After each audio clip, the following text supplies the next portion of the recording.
Why put its largest campus in India?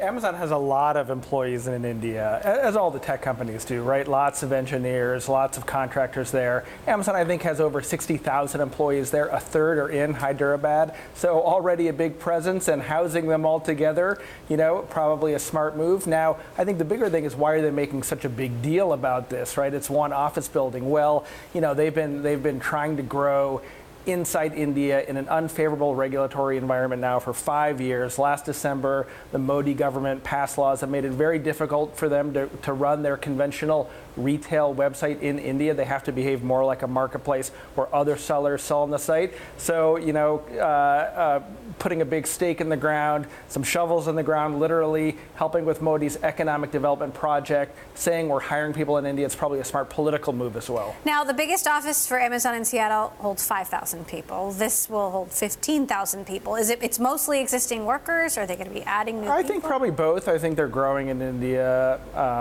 quite fast. Not just engineers that service other parts of India, but trying to grow that e-commerce business. My colleague Saritha Ray in India has reported that Amazon is looking at potentially acquiring a food delivery business, either from Ola or Uber Eats. They've been looking at making investments in lots of brick and mortar chains, some grocery store chains. So, in India can be the kind of lab for the rest of Amazon, and they also need to hire workers there to help them grow their business in the country. How is Amazon actually doing in taking on Walmart in India? Who's winning?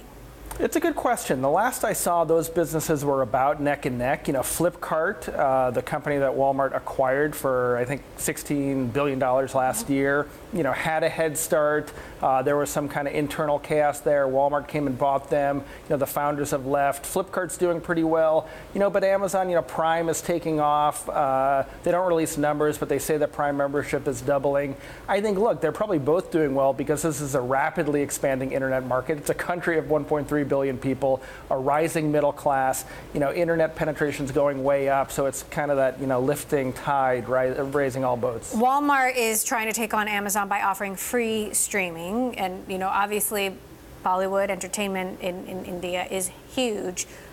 Talk about that strategy. I think Amazon has shown that Prime Video brings people into the Amazon ecosystem. It gets them ordering. Walmart can't necessarily do that in the U.S. where you've got so many players spending a lot of money.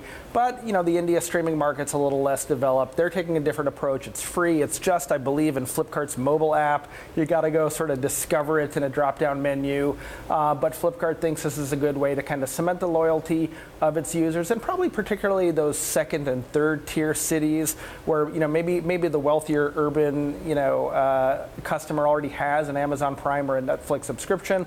Walmart's trying to expand into those smaller cities, and video is a way to bring them into the Flipkart ecosystem.